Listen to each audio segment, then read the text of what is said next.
Hello, everyone. Thank you for tuning in to another episode here at the Portcast. Today we have Mr. Wayne Winston, who's here to talk about what's going on with the City Board of Education and a possible state takeover of the public Bridgeport school system. This platform is a community platform where any and everyone is welcome to come on this platform and talk about whatever it is that's going on here in the community. That's the reason I created this platform, to be the platform for the community. So if anyone wants to come up here and talk about things that's going on here in the city of Bridgeport, you're more than welcome. Without further ado, let's get into this interview. What's going on, my man, Jannard? This is the spot to be. You got something to say, man. That's the place to come do it, man. Thank you. I really appreciate it. I got a phone call from you a few weeks ago, and you wanted to come onto the platform and just talk about the state that the Board of Education is currently in. So let's get into that. Let's talk about it. Look, we've seen a lot of stuff going on, news, et cetera, et cetera. And, I work in the media a bit, as you well know, and most people. And as an activist, I'm always concerned about a couple things. One, it is about fairness. It's about giving someone a chance to do something when there's a problem. Bridgeport is known for being a hard city on its educators, the top educators in particular.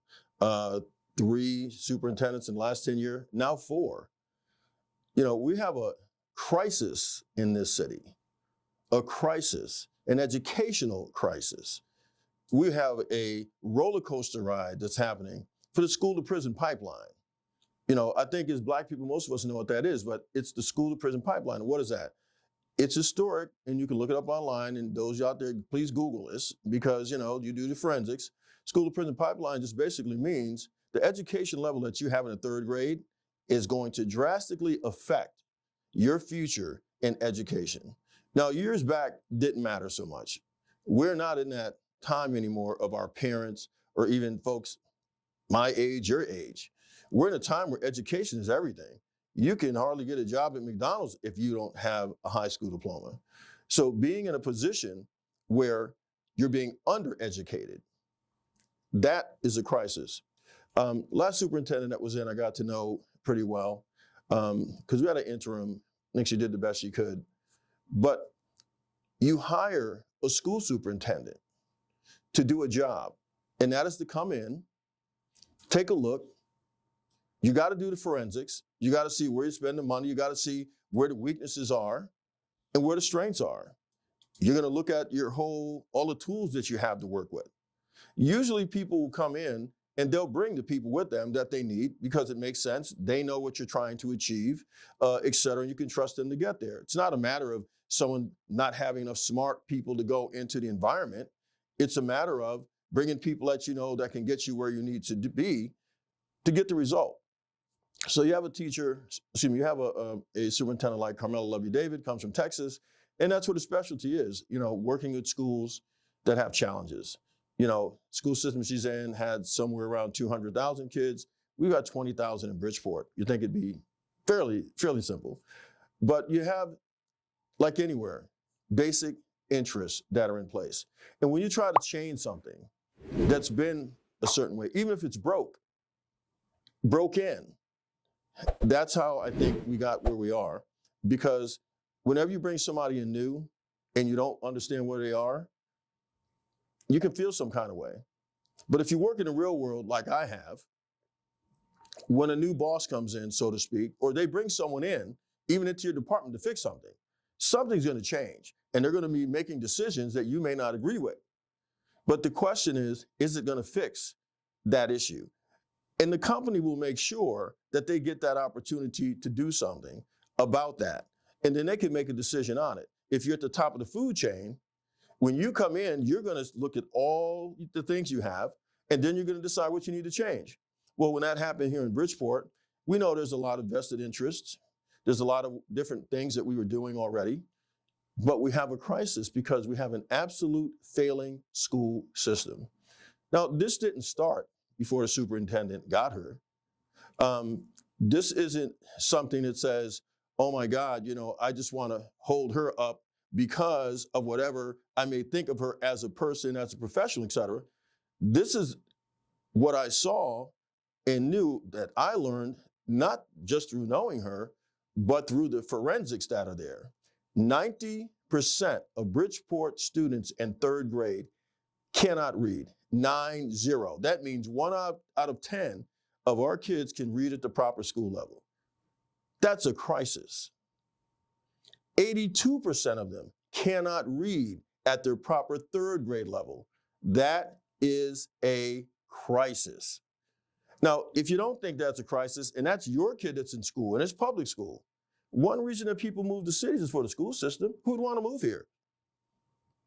What is the solution? I mean, at least a decade back, we've had this problem. And one of the things that happened in going through using those tools, she did an assessment of how long this has been going on, what those actual numbers were, and a lot of people got upset. A lot of folks didn't know. I mean, they heard it, but it was done in such a way that it made waves. Because anytime you start to fix something and people benefit, sometimes on purpose, some things by accident, they get upset. So we have a crisis problem, and who a school superintendent has to work with is the Board of Education, because they're the ones that are elected by our communities to be on the other side to go, hey, let's make sure that you're doing things right and you're not harming, you're educating the children. There's nothing more important than that job if you're an educator. If you're a carpenter, they're going to hold you responsible for the work that you do as a carpenter. If the door falls off, they're going to say, hey, listen, why is that door fell off? Why did that door fall off? If you're a developer and you hired the carpenter, they're coming to you as a developer to say, you made that mistake. We need someone to hold accountable. The superintendent had committed to 10 years to deal with this. 10, because when she found out and saw what was going on, she said, it's going to take at least 10 years to fix this. It's not an overnight problem. Somehow it got to be that the teachers weren't treated fairly. I can tell you the forensics say the first thing she did was got the teachers a raise. Okay? When you get a raise for someone, that kind of means something when it's the first thing that happens. Is it as much as what you may want it to be? It's got a raise.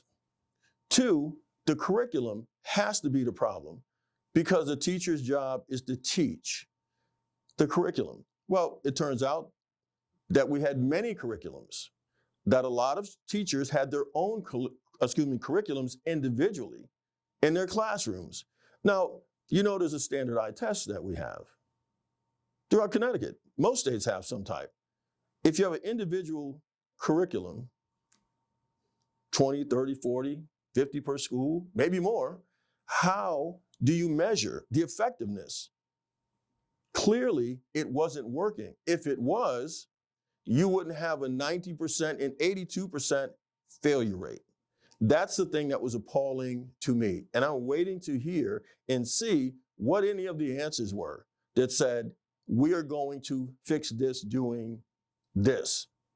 The superintendent says, listen, what we need to do is implement a different curriculum, and I'm going to bring one in that I found that works. It's going to be different. It's going to require professional development. It's going to require for teachers to learn it. Through the process, when you bring it in, a lot of people weren't happy about that. Okay, well, I'm doing extra work. I got different issues going on. So why don't I just go ahead and not show up? There were teachers not showing up for professional development. Now, I'm going to say again, I didn't say all of them, but it was enough that it became a problem. Now, if you're talking about educating our kids, and please take this right, I'm sure everybody loves our kids. I'm interested in people that want to teach our kids. That's the type of love that I need in that balance. Because it wasn't about how much you love our kids. We want the respect, but how well are you teaching? I can tell you this, if you're on your job and you have 90% of the parts that you put together and you work for a tool company, 90% fail, how long do you think you have that job? If you're at the bank and you miscount the money, 82% of the time, how long do you think you have that time?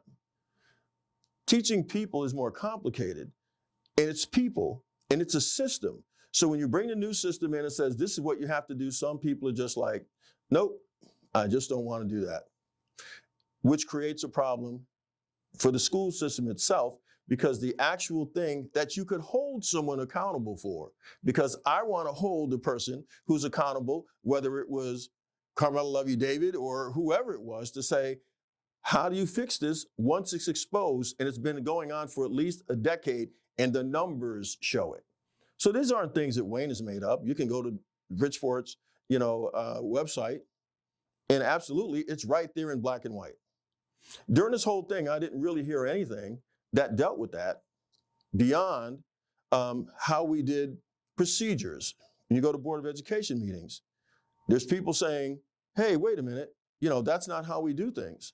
There's a procedure that we need to follow to get this done and that done. And I'm saying, okay, fine. I'm okay with procedures.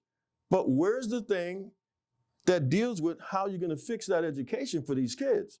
What is the plan? What is the curriculum that you're going to use?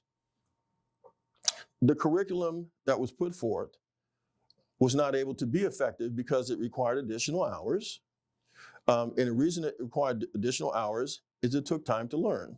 B, our students were being under-taught by the mandatory hours that the state of Connecticut requires to have an actual valid high school diploma. This is another issue. So not only are they being underperforming, they're not being taught enough hours by the state of Connecticut that says you need these when you graduate to have this valid diploma. This is our school system. These are massive failures in our school system. We're back now again to who are you supposed to have fix it? Well, if you're talking about those problems, then you can address them directly, and it's real simple to have, hey, this is my plan. Well, it required, again, going back into that system where people were resistant to the change. We have to talk about the educators because they had to implement it. We have board members that felt they had a better idea. They felt that the way to do that was to keep the system the same as well. They just didn't agree with it. Now, how can you hold someone accountable for something they didn't get a chance to do? And within a year's time, that's not a long time. We have an issue where we have for the first time in the Bridgeport school system, we had a shooter, a supposed shooter at the time, a bomb threat at the time. And there's a whole process that goes through. With the bombs process, who can know what, when, where, and how. When you have people working against you trying to cast shade, you can do that too. By the end of the day, when you get done, that can spin into something else based upon what somebody else wants to make it to be. So in the end, the only person that can make that determination is the police department. It was thought, and there's a timeline once again that's right there in black and white that says what happened during that time. It takes the police department to say, we've done our forensics. We say it's okay to go to school. We say it's okay to open it. The police department says, yes, we have cars on the street. Yes, we're there to protect you. People can say, hey, I didn't see any police cars out there. Guess you'd have to call the Bridgeport police because they're the ones that said that was covered. I think they care about our city. I don't think that they would leave our kids out there. That's not even a superintendent's call. I'm just mentioning these things because they're the ones that came up on the news all the time about these given things. And it's very much about having accountability. The accountability of a superintendent, and it didn't have to be the name of Carmela, whoever that was in that seat. That was their responsibility. They found a curriculum that was bought a few years back. I want to say $140,000. This curriculum was for the whole school system. When she got here, she found they were stored somewhere in a basement and it had rat feces on it. Who was supposed to implement that? Our kids are failing. Who was supposed to implement that? Somebody before her. When you go to the process, it goes, now, was anybody looking for those curriculums? Was anybody saying, well, didn't we order a curriculum? Why isn't it implemented. We have teachers who understandably had their own problems and how they felt about things, for sure. But when it turns into the teachers deserve better, it's about the students deserve better too. Have your grievances, but to say that you're being abused because you have to work more hours, okay? You have to work more hours because that's required by the state of Connecticut for the diploma. You have to learn how to implement the curriculum. So that's going to take more of the time. And by the way, that's what goes with the teaching contract. That's not Wayne saying that. That's the forensics of the teacher contract. When there's changes that are made, it happens. Now, if you live in another community, surrounding community, Fairfield, Westport, wherever, absolutely, you would be adhering to those or you wouldn't have a job. There wouldn't be the whole thing of the protests and all of this stuff. But what you had was people used to doing things a certain way, and they were stuck on that. And there's 4 board members who just felt very vocally that she was doing the wrong thing. So do you, in your opinion, do you feel the Board of Education as a whole, along with the former superintendent, could perhaps done a better job with putting their differences aside and sitting down and putting the interests of the stakeholders first, meaning the parents and the students? Because as the adults, we should have the whereabouts to be able to compromise, put the differences aside, and work for a greater and beneficial cause. Me personally, I didn't see that. And I'm not pointing the fingers at this person or that person, but as adults, there's no reason that I can think of that everyone couldn't come together for the best interest of the stakeholders. Well, I think it had gotten to the point where it had become basically chaos. I mean, calling the superintendent out of her name, posting pictures saying she's a donkey all over the Facebook and social media. I mean, this is real. The forensics are there. Putting those things online, you know, Mr. Medina, who I'm a little disappointed with, because that's a long way to go. You know, putting all of those things out into the world that are not about, that's not very professional. It's not very anything. So it wasn't happening. There was just like this rage that had happened. And it just was like fire. And when you stoke people up, we live in a dangerous time in this society.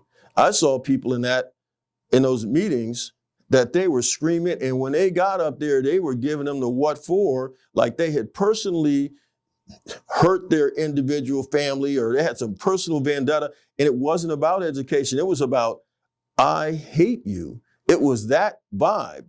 Now, you can say, hey, I feel someone's indifferent. You can say, hey, you know, I don't think you're hearing me. It's not unusual for people to be upset.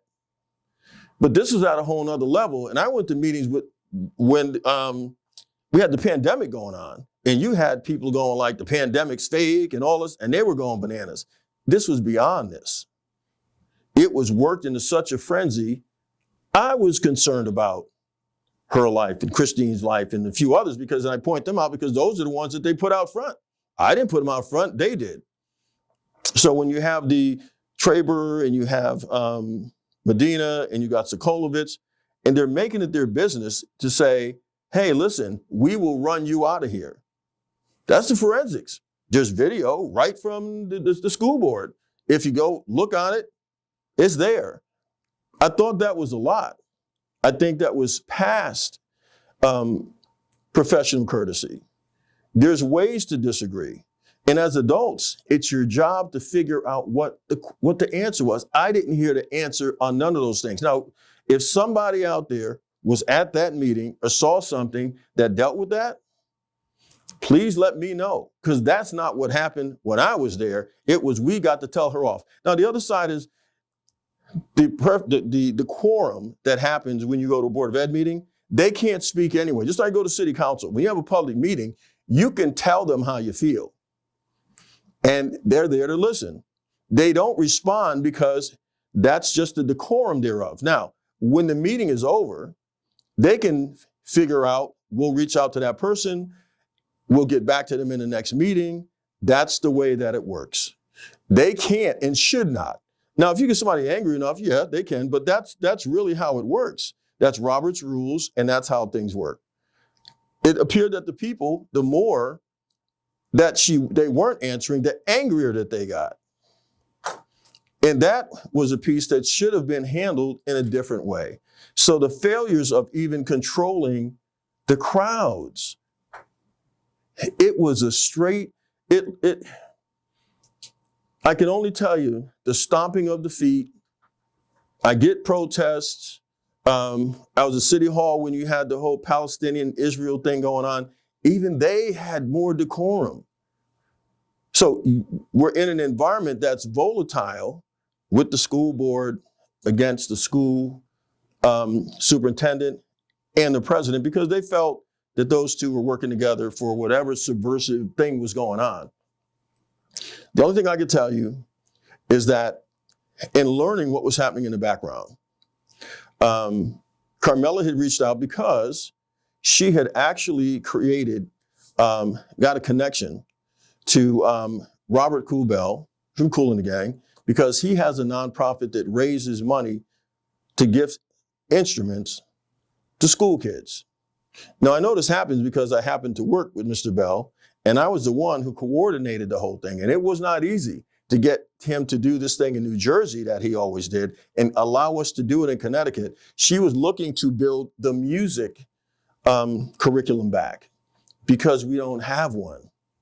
So he was going to 3 years commit to Bridgeport to make sure that we had instruments to fuel that. And it was going to be from the ground up, kindergarten, etc. By the time this stuff starts to happen, and it looks like chaos is happening with the board, and they can't settle on anything, and it starts to get so malicious and maligned. Obviously, she turns out to look like the bad girl, etc. These things get lost because they're going on in the background, which makes them like, okay, what are we going to do? You have a very famous performer from Hamilton. She was in the same position. Carmela was able to connect with her, and she was going to cooperate as well and try to create something for the music curriculum for Bridgeport. But dysfunction is a problem. And people have to make sure that what they do will truly benefit the children. So when you have that going on, the people in the neighboring communities who had faith in her said, this looks like somebody that knows what they're going to do, because they're looking at the forensics and what that really says. They actually have a solution. We have schools that were built right about the time that Lincoln was in. These schools were run down. These schools literally had furnaces from back then. There was lead in them. These schools were underpopulated. You had schools that could hold 2,000 kids, they had 500 in them.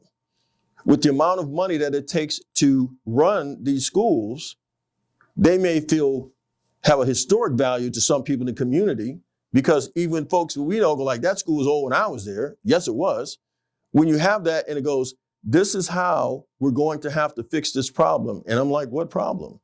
The problem is we're going to have a budget deficit next year because the money was running out from the ARPA funds, which are basically, the ones that came during the COVID pandemic.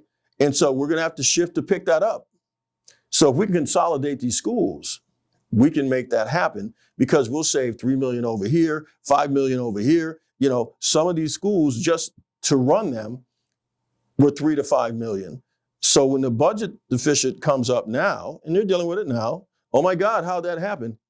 The forensic says it was discussed in the last school year and what the issues were. But what happened with the community, they got a mixed message. They got a message of, oh, she's trying to hurt us. Well, she doesn't care about us. Oh my God. And it wasn't that at all, because it's tough decisions had to be made. And when you don't have a supportive board that says, yeah, this is why we're going forward, because you got the board's got us other ideas, and they go like, nah, we don't think that's going to be a good idea. It winds up being, you know what? Let's table this. Let's not do this year. because I don't want the community to be angry and create more dysfunction. You mentioned mixed messages pertaining to some of the school closing proposal. One of the things I've seen, heard, and read regarding to the infighting of the opposing group within the Board of Education, the parents, and the former superintendent is that there was a lack of accountability, a lack of transparency, and eventually that's going to lead to a lack of community trust and respect. And that's only human nature for people to feel that way. In your opinion, do you think the superintendent could have done something to put people's mind at ease? I think what happens is when people sow distrust purposely, and it's somebody that you know, I think it's easy to make you believe what's what. You don't know who the devil is and who Jesus is on either side. New to the city, you don't know who's Jesus and who's the devil.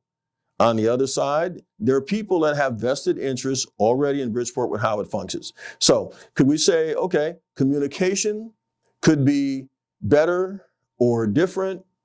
Okay, I mean, that's something that you can have a discussion about and say, hey, we need to know more of what that was about. I can tell you that if you were a board member, that information was there. The forensics were there. It was something that people just felt some kind of way with. And this is where, for me, people who are already existing board members that live here would know best how to communicate that. It didn't seem like that was happening. And when you put something out into the community, there's always going to be misinformation to the degree when you're going by secondhand or third-hand account, even what I'm saying here. That's why I'm saying the forensics are there. If you go to it's all there. If you watch the Board of Ed meetings, they're brought up in the Board of Ed. Those are public meetings for the public. So these things are brought forward and said, we're going to have this deficit. This is what's going to happen next year if we don't do this. That's why the drastic thing that had to happen was, again, we had to close some schools. And some schools, like in the North End, are very near and dear. Okay, so why is that going to be a parent center? Why is this going to be this? Those things were laid out, but the people did not take those back to their districts because they didn't embrace them. For whatever reason, they felt that wasn't the right solution. And when you don't feel it's the right solution and you're not giving it a chance to see what's going on, because again, we're already failing. Already showed you 90% of our kids can't read, they can't write. And that's basically how it just got to be. So the best thing to do is step back, let the community calm down, and figure how we'll fix it later. But it was inevitable because some things you could not change.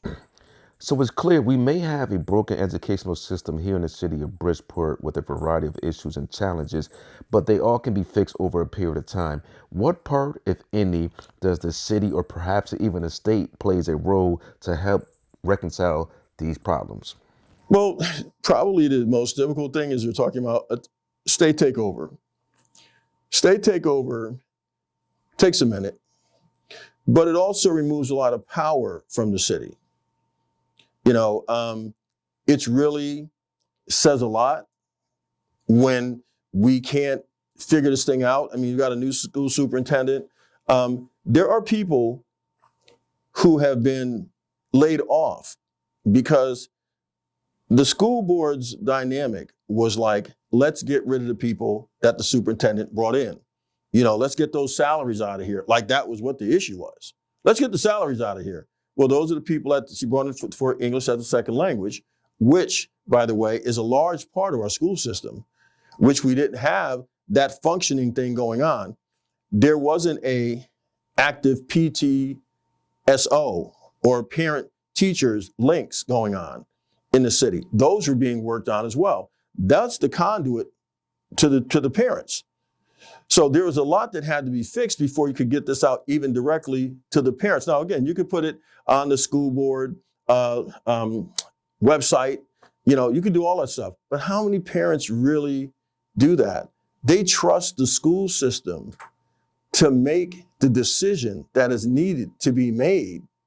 When it got down to the teacher saying, hey, we need to be respected, we need to have more respect, the kids needed. Something's going on in that classroom.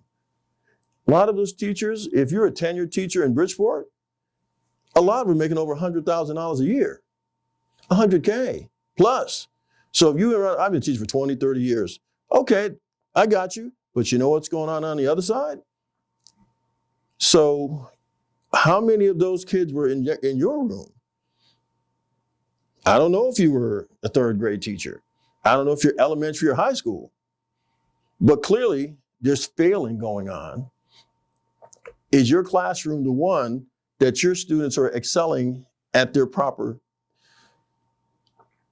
educational level? Because that's what I'm interested in. Everybody that I've talked to, that's what they want to know. So what is the next step? You have a new school superintendent, Dr. Avery, who was brought in by Carmela. He's got a different way that he sees things, and you can see some of those moves by some of the staff being fired. I know they're trying not to fire teachers, but there's actually forensically, Bridgeport has a lot of teachers. And remember we're talking about in the beginning, when a company comes in to look at how many things that we have, how many teachers, how many of this, how much of that, they look at these things and say, okay, how many people do we need to downsize, or et cetera. And Bridgeport has a lot of teachers to the point where they could probably have maybe 10% less based upon the outcomes and the amount of students that we have. But that's something that's forensic also. Now, will that happen? It's one of those difficult things that needs to happen. And right now, people not trying to touch teachers in administration, but it's going to touch everybody. And with the school, if it's taken over by the state, they're going to face the same problem. And they'll do what they need to do, because the first thing somewhere along the line is going to happen. They're going to bring in a curriculum. You have to have a standardized curriculum. It has to be uniform. It can't be teachers making their own curriculums, because there's no way at the end to really judge that. Is my kid on the right reading level? And then when you get up to like the SATs that you have, like when you're in 10th grade, SAT scores are horrible. So what happens to our kids, man? What happens to our Black communities? Those are Black and brown kids in one of the biggest cities in the state. So when it gets down to that, it's like, I want everybody to love our kids, but I want to make sure that they're loving them and teaching them, because something is going on somewhere. And the last person that you could have got the accountability for, they got her out. And they made sure that that happened. And it wasn't by accident. They were very vocal, they were very clear, and you can see that for yourself from any number of them. And that's why I'm saying I hold them responsible as well, because they're still in the seat. So what is their answer? What did you figure out that's going to bridge that gap? Because that's important. You know, I know there's a lot of people, this was one of the most passionate things that I ever seen in this city. You know, a lot of people I respect, super angry. I'm sure a lot of them are angry. I'm talking about it now. But I love this city, man. No matter where I go, no matter what I do, no matter where I am, if anybody knows me, they know I talk about Bridgeport everywhere. Whether it's Rita Daniels with the Descendants, whether it's Cool from Cool and Again, wherever I'm at. You know, I had a great chance to meet Shonda Rhimes yesterday. I mean, it's like Bridgeport is my city. The future of our kids is right here, man. Educators, you're the ones. And if we don't stop messing around, we got 3 more years. What are we going to do for 3 years while they figure this thing out? So I think there's a great weight that they have to carry, this board. I recently spoken with a former Board of Education member in passing, and they mentioned these issues and challenges existed going back 8+ years in regards to the budget, the conditions of the school buildings, the student educational growth, and nothing has been done to address the issues. If this is the case, who's to blame, and who doorsteps do you drop this on? You have to drop it on the past school board.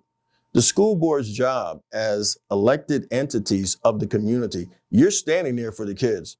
If the superintendent, the past one, because again, this one had a year, I just ran through some of the stuff, you know, and I don't claim to know. I'm saying this isn't about she's, you know, infallible. I mean, we all have our challenges, but that plan was real. That plan made sense. It has to be the past board. If she's there for a year, this has been going, the things she put like 10 years back. And you could see us failing, whether it was 90%, 86%, it was horrific. If it was another school system, it would have been no way. There would have been all types of changes within that system. But they also have consistent superintendents.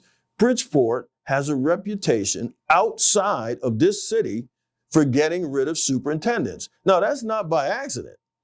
I don't know what kind of superintendent that they're looking for. The past ones arrested Johnson. They chased her out of here. What is that about? If you're talking about our kids first, because they were failing then. So you chase out the person who's supposed to help your kids learn. I wanted to just outline and make sure people understand what a superintendent's job is, the Board of Education job is. They work hand in hand, but it's the superintendent that's paid with the skill set to create all of this stuff and say, this curriculum is what I'm going to hold the teachers accountable for. And all of the staff to make sure that happens, to make sure all of our 20,000 kids are getting the education that they should have. So when that comes, but nobody wants to take credit for who that was. Now, if you go back and you look on the board and say who voted for what, that's when you get the information you're talking about. Forensics said at least 3 of them voted against some of the very things that would have created this problem. Including a plan where it was designed to educate young Black men.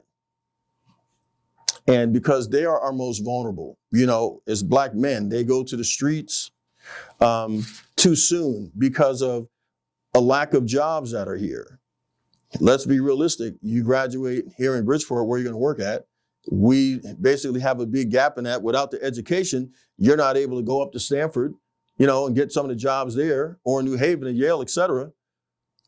The forensics show that they literally killed off a program that was geared specifically for Black men to make sure that they had a support system to be able to be successful, because we have unique issues.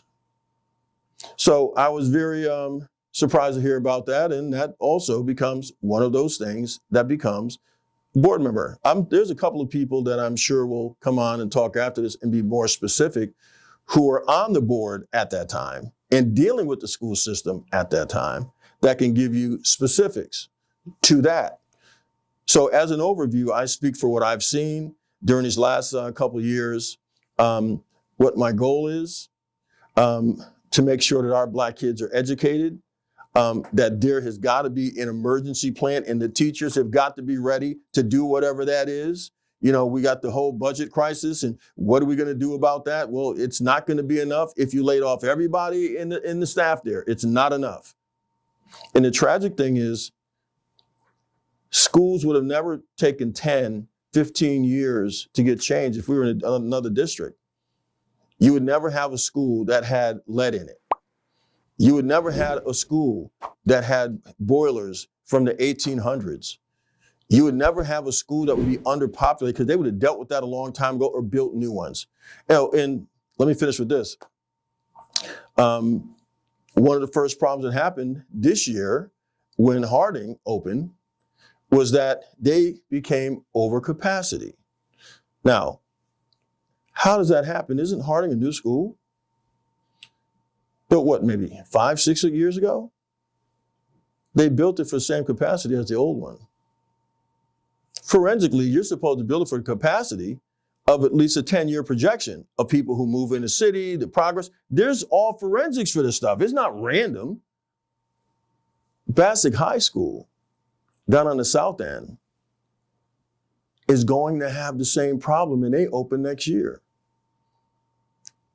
Too many kids. So what happens? You see all the people moving into Bridgeport? What's going to happen there? So that's why consolidating those schools were important, because they would have served it better, and they would have been upgraded facilities, because that was part of it as well.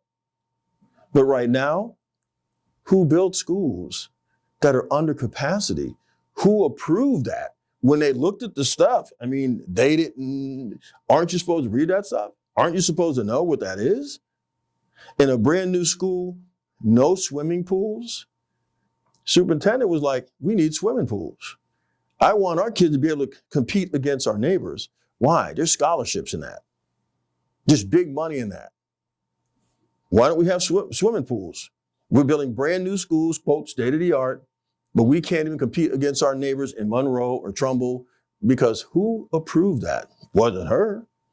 So there's something going on with that board that believes in getting rid of superintendents that somehow is missing what this whole thing is about. It's about educating our kids, not your personal agenda. For myself, over the past 2 years, in regards to education, I've seen, read, and heard nothing but infighting amongst the Board of Education members, along with the superintendents of school, and a whole bunch of negativity. To me, that took the focus away from what achievements and progress these kids have made is being overshadowed.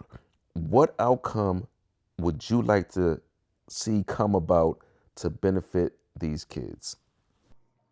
Well, one, fruits of her labor. The thing with the music is on pause, obviously. School takes over, that's a whole nother, but we have a military academy. She literally brought in people from Naval Academy. If you read in the paper, we actually have a cadet that qualified for all 3 services. That's never happened before. But she brought in actually military professional people. We had a military academy without a professional military connection to it. That's the kind of thing that says what's happening in Bridgeport. That's the kind of thing that we have to do because we do have kids doing great things. But when you're not focusing on that, because you're hurting the kids because you're looking at something else. If your concentration is getting those grades up, you wouldn't go after superintendent. You would figure out how to make that work. So it just happened to be Carmela. Now, if we wound up, it was something different along the anomaly, we have that reputation in the city for a reason. 4 in 10 years, nobody has that. Nobody. Now, have there been other superintendents had issues? But when a board member tells you, an influential one, we're going to get you out of there. If you don't listen to us, you don't play ball with us, you'll be out of there. And you got a group of people behind you saying, you out. Now, the big thing that is happening is cuts due to the budget deficit. How do the parents, the educators, and the Board of Ed get the city and the state to fund the educational system accordingly? Ooh, man, right now at the Capitol, they got everybody out there, man. We're a fortunate state because we do have money at the Capitol. And there's something called guardrails, which is a little more complicated to discuss right now. But the state of Connecticut has saved money for a lot of different things, rainy day funds, et cetera. And the thing I can give our state credit for is that they reach out to do community stuff and educational stuff as well. Now, the question is, when it gets to the city, where does the money go? And that always becomes the big thing. So we need an audit. Right now they're calling for an audit. Well, there was already an audit. Okay, you want to have another audit, but you already know where it is. That's how you know where your budget is and where's the money come from. Now, will they get enough money? If even so, as they're dealing with all schools, because New Haven was up there, Hartford was up there, a few others, will they get enough to save the system? Maybe, maybe not. But I know they've got to figure out what to do with the money when they get here, because they've got to make sure they've got a curriculum in place that they can use to teach these kids to break the school to prison pipeline. That's the key right there. You can give me more money, but how are you going to implement it? Well, we're going to start another program that'll be, a number of panels to look at stuff.